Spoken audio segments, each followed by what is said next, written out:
اور روح جو دنیا سے چلی گئی وہ چلی گئی. اب اس کے نکلنے کی جو تفصیلات ہیں وہ سنن نسائی کے اندر تفصیل کے ساتھ حدیث موجود ہے کہ اہل ایمان کی روح کیسے قبض کی جاتی ہے. بخاری میں حدیث ہے کہ اللہ تعالیٰ فرماتا ہے کہ مجھے کسی کام میں کوئی تردد نہیں ہوتا سوائے ایک کام کے کہ جب مجھے مومن کی روح قبض کرنی ہوتی ہے. اچھا، اب اللہ تعالیٰ کو بھی تردد ہے, اللہ رب العزت اللہ کو بھی تردد ہے. کیوں؟ اس کے ریگارڈ میں کہ میرا مومن بندہ ہے اور وہ موت کو ناپسند کرتا ہے. ویسے فی نفسی تو موت کو پسند کرتا ہے, لیکن اس اعتبار سے کوئی شخص مرنا نہیں چاہتا. دنیا میں رہنا تو چاہتا ہے انسان, یہ ول جو ہمارے اندر ہے اسی نے ہمیں زندہ رکھا ہوا ہے. کوئی شخص بھی یہ نہیں چاہتا کہ وہ جان بوجھ کے جا کے مر جائے. وہ چاہتا ہے کہ مومن بھی چاہتا ہے کہ میں زیادہ عرصہ دنیا میں گزاروں, اللہ کو رسپانس کروں, زیادہ اپنے لیے ذخیرہ آخرت اکٹھا کروں. اور پھر کوئی بھی نہیں چاہتا کہ اپنے بیوی بچوں کو اس طریقے سے چھوڑ کے چلا جائے. تو اللہ تعالیٰ ماتا ہے اعتراض ہے, شہید تو چاہتا ہے کہ وہ شہید ہو جائے, مطلب شہادت کی آرزو لے کے لوگ میدان میں اترتے ہیں نا. جی, شہید تو چاہتا ہے, بالکل. موت اس لیے گلے لگاتے ہیں کہ موت آنی ہے, اس لیے نہیں کہ وہ جا کے تو خود کافر کو کہتے ہیں کہ یہ میں کھڑا ہوں تو آگے مجھے تلوار مار دے. یہ نہیں, موت تو آنی ہے. ایگزٹ تو ہر بندے کا دنیا سے ہے, تو جب ایگزٹ ہے تو شہادت کے ذریعے ہو.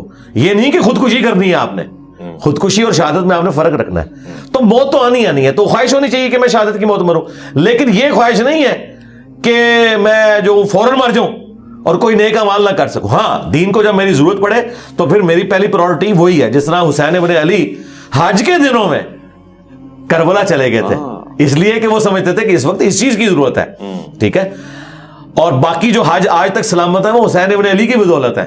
ہاں, اچھا, صلاح الدین ایوبی نے حج نہیں کیا وہاں کیونکہ وہ اس سے بڑی پوسٹ کے لیے کام کر رہے تھے. تو یہ اب دیکھنے کی ضرورت ہے. کیا ہوا حج؟ جی میں نے الحمدللہ کیا 2007 میں. کوئی تصویر ہم نے آج تک دیکھی نہیں ہے اس لیے پوچھ رہا ہوں, نہ عمرے کی نہ حج کی. لوگ تو کہتے ہیں جی جاتے بھی ہیں, جہلم سے باہر نکلتے ہیں اکیڈمی سے کہ نہیں. میں نے تصویر بنا کے کیا کرنا ہے, میں تو میرے بھائی نماز پڑھتا ہوں 5 وقت, تو میں نے اپنے نام کے ساتھ کبھی نمازی بھی نہیں لکھا, تو میں نے حاجی بھی نہیں لکھا, حج بھی کیا ہے, عمرے بھی نہیں, کتابیں بھی نہیں. وہ تو میں ایک سلوگن کے طور پہ بات کرتا ہوں. اچھا, اس طرف واپس آئے کہ وہ اللہ تعالیٰ فرماتا ہے کہ مجھے تردد ہوتا ہے جب مومن کی روح قبض کرنی ہے, کیونکہ موت کو تو ناپسند ہر بندہ کرتا ہے. یہ میں اب تک نہیں سمجھ پا رہا, میری ہیلپ فرمائے. اللہ کو تردد یعنی وہ تو نفس مطمئنہ کو قرآن میں پکار رہا ہے, آپ کہہ رہے ہیں کہ ہاں وہ اگلی سٹیج ہے نا, یہ اس سے پچھلے والی سٹیج ہے. اچھا, تردد ہوتا ہے. پھر اس تردد کو دور کیسے کیا جاتا ہے؟ تردد اللہ تعالیٰ کو اس اعتبار سے کہ میں نے اب مومن کو راضی کیسے کرنا ہے کو میرے پاس آئے. جس طرح سیدہ فاطمہ کا قول ہے صحیح بخاری میں, سیدہ عائشہ سلام اللہ علیہا کا, کہ جب سے میں نے نبی الاسلام کو موت کی تکلیف میں دیکھا ہے تو اب میں تعجب نہیں کرتی کسی کو موت میں تکلیف میں دیکھوں. تو موت کی تکلیف سے تو نبی الاسلام کو بھی گزرنا پڑا ہے. یہ تکلیف تو ہے نا, کل نفس ذائقۃ الموت. بالکل. اچھا, وہ تکلیف سے تو گزرنا پڑا.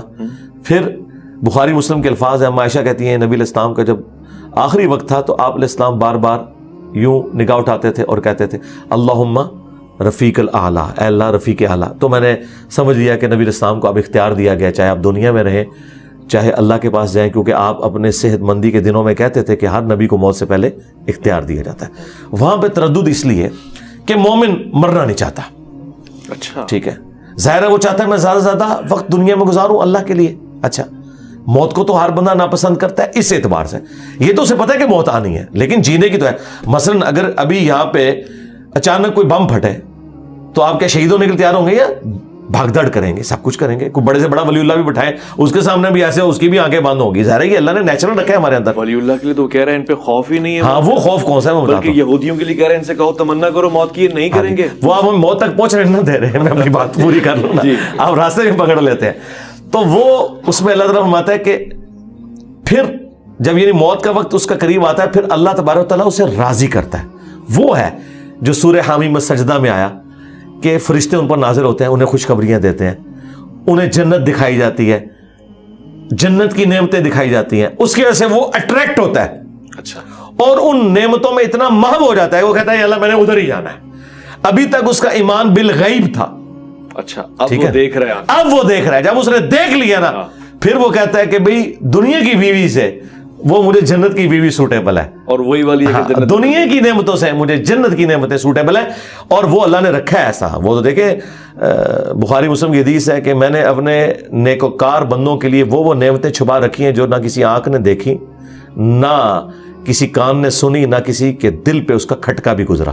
بس وہ جب وہ دل پہ کھٹکا کیا وہ دیکھ لی, سن لی, پھر انسان کہتا ہے کہ نہیں یا اللہ میں وہیں جاؤں گا. دیکھیں جب تک آپ اس کیفیت سے گزر نہیں سکتے اس وقت تک آپ کو پتہ نہیں چل سکتا نا, وہ کیفیت جب آئے گی نا. اچھا پھر جب وہ انسان راضی ہوتا ہے نا, پھر وہ کہتا ہے اللہ میں نے مرنا ہے, ورنہ کس کا دل کرتا ہے. اور قرآن میں اللہ تعالیٰ فرماتا ہے جب جو لوگ ریاکاری کرتے ہیں ان کی مثال دیتے ہوئے سورۃ البقرہ میں کہ تم امیجن کرو کہ تمہارے چھوٹے چھوٹے بچے ہوں اور اچانک تمہارے پہ موت کا وقت آ جائے تو تمہیں اپنے بچوں کی کتنی فکر لگ جائے گی.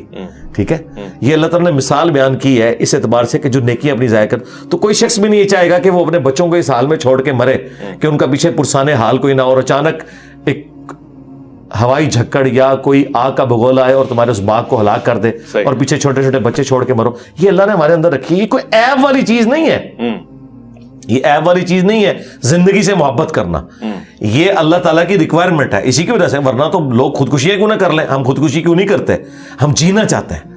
نہیں لیکن علی بھائی یہ بات سمجھ نہیں لگی, پوری زندگی ہم نے فلسفے میں یہی پڑھا لالچ بری بلا ہے. آپ کہہ رہے ہیں اینڈ ٹائم پہ لالچ دی جائے گی اور جنت دکھائی جائے گی.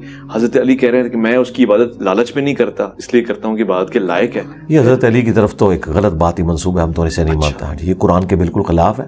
قرآن میں واضح ہے سورہ السجدہ میں کہ ہمارے نیک بندے خوف اور امید دونوں کے ساتھ اپنے رب کو پکارتے ہیں. یہ ایک کوالٹی ہے مومن کی. کیوں؟ جنت کا لالچ شیطان نے دیا یا اللہ نے؟ وہ لالچ ہی کہلائے گا. جی لالچ, تما قرآن میں تما کا لفظ ہے. اب ہمارے ہاں لفظ ایک بدنام ہو گیا, سود. ہم ربا کے لیے بول رہے ہوتے ہیں, سود کوئی نیگیٹو ورڈ تو نہیں ہے, سود مند نہیں استعمال کرتے آپ اردو میں, تو وہاں تو آپ اس کا نفع لے رہے ہوتے ہیں مطلب. لیکن سود لفظ سور کی طرح بدنام ہو چکا ہے کیونکہ ربا کے لیے یوز ہو رہا ہوتا ہے, حالانکہ وہ لفظ ہے ربا. ٹھیک ہے, سود کا لفظ پازیٹیو تھا لیکن چونکہ بدنام ہو گیا, تو جو پازیٹیو لالچ ہے وہ تو ہے, وہ تما کا لفظ ہے, وہ اللہ نے ہمیں تما دی, وہ شیطان نے دی. جی موٹیویشن ہے. تو اس طرح کے الفاظ آتے ہیں. اللہ کے لیے مکر کا لفظ نہیں استعمال ہوا, مکر. ہاں, تو جب ہم کرتے ہیں تو ہم وہ احتراماً اس کا ترجمہ اردو میں مسلمانوں کے شر سے بچنے کے لیے کہہ رہے ہوتے ہیں. عربی میں تو لفظ موجود ہے, تدبیر بھی تو لفظ عربی کا تھا, اللہ نے تو استعمال نہیں کیا. اعلیٰ حضرت نے اس ترجمے کو مسلمان کرنے کی کوشش کی خفیہ تدبیر کے ذریعے, لیکن اللہ نے وَمَكَرُوا وَمَكَرَ اللَّهُ وَاللَّهُ خَيْرُ الْمَاكِرِينَ. کوئی حرج نہیں ہے, ایک ہی ورڈ ہے, جب ادھر استعمال ہوگا تو وہ ٹھیک ہے, اس طرح ہو سکتا ہے. اللہ بھی زندہ ہے, ہم بھی زندہ ہیں, لیکن زمین و آسمان کا فرق ہے. تو وہ اللہ تبارک و تعالیٰ مومن کو وہ چیز دکھاتا ہے, پھر وہ کی طرف جو ہے متوجہ ہوتا ہے. ٹھیک ہے. اور پھر آپ نے جو کہا نا لا خوف علیہم ولا هم یحزنون, جی یہ آخرت کے بارے میں آیا ہے. اچھا, کہ اللہ کے جو نیک بندے ہیں ان کو آخرت میں نہ کوئی خوف ہوگا نہ کوئی غم. کیوں؟ انہیں پتہ ہے کہ ہم نے صحیح کام کیا ہے, انشاءاللہ تعالی ہمیں انعام ملے گا. لیکن مجھے بتائیں, حدیث شفاعت میں تو آتا ہے انبیاء کہیں گے نفسی نفسی. ہاں جی, ہاں, تو پھر لا خوف علیہم ولا هم یحزنون کہاں گیا اگر انبیاء بھی یہ نہیں ہے؟ تو یہ سٹیجز ہے نا. آپ ڈائریکٹ آخری سٹیج میں نہ پہنچ جائیں. پہلی سٹیج یہ ہے کہ لوگ پریشان ہوں گے, اگلی سٹیج یہ ہے کہ نبی الاسلام کے پاس شفاعت کے لیے آئیں گے, اس سے اگلی سٹیج یہ ہے کہ نبی الاسلام اس سٹیج کے دوران سب نفسی نفسی کر رہے ہوں گے کیونکہ انہیں پتا ہوگا کہ آج اللہ تعالیٰ اس جلال میں جو آج سے پہلے نہیں تھا. پھر جب شفاعت کا دروازہ کھلے گا اور ایک تھوڑی امید کی کرن پیدا ہوگی, پھر آگے معاملات چلیں گے. پھر نفسی نفسی کی بجائے پھر بخاری مسلم کے الفاظ ہیں, جب میں شفاعت کا دروازہ میرے ہاتھوں پہ کھلے گا پھر انبیاء فرشتے اور نیک بندے بھی شفاعت کریں گے. اچھا, ہاں, لیکن اس سے پہلے نیک بندے نفسی نفسی کر رہے ہوں گے. اچھا, یہ جو سٹیج ہے نا امن کی, یہ بعد میں آنی ہے. عرش کا سایہ بعد میں ہے.